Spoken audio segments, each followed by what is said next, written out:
Two different rental market rates for one city? Stay tuned to this episode of Prime Properties TV. I promise you it'll be worth it. Good day, Toronto. Welcome to another episode of Prime Properties TV. So glad you joined us here. I never really knew the severity of potholes until recently. I recently turned the corner on the street and ran over what felt like the biggest pothole in Toronto. And my car made this like plunk noise and then constantly veered towards the right, and then a whole bunch of weird noises, and check tire pressure came on. And then what I knew was something broke.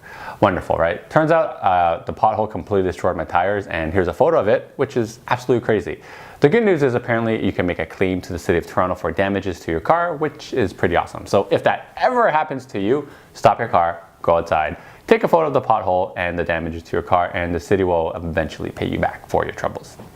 In today's episode, I'll be going over the disparity in rental rates. It's been slightly 1 year since the introduction of rent control, and it's fairly safe that it totally messed things up and the rental market, and it totally didn't help like it intended to. Rental rates have skyrocketed as supply has diminished since nobody wants to move out of their below market rent properties. So right now, I know a few people who are still paying about $1,600 for a one bedroom in downtown right now and knows they should basically never move out. I also know some people who are trying to find a place to rent, and prices for the same unit as above are basically have their prices starting at $2,200 and being rented out in like 4 or 5 days. What this has done is basically it's created two separate markets for the rental space, pre-rent control and post-rent control rents. This has happened in New York before, and some clever tenants realized that they can make money on this and they're grandfathered rental rates without the landlords knowing. This is what we call key money.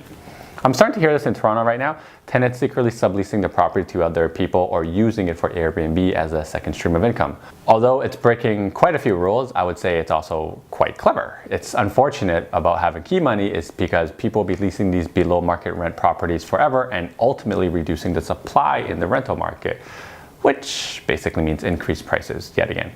On the other flip side of the consequences of rent control has been the increased evictions, and I'm putting evictions in air quote because the reason for eviction is a family member is moving in, but really it's just a lie to tell the tenant so you can evict them to basically increase the rents.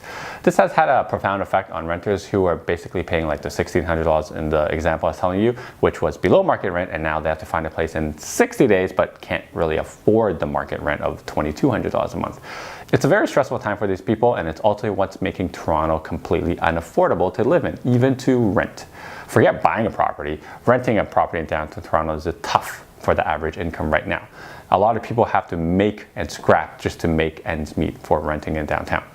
It's an interesting time to be in Toronto right now because there's a huge wealth gap that is continually getting bigger and bigger and bigger. You either own income producing assets like real estate or you basically don't.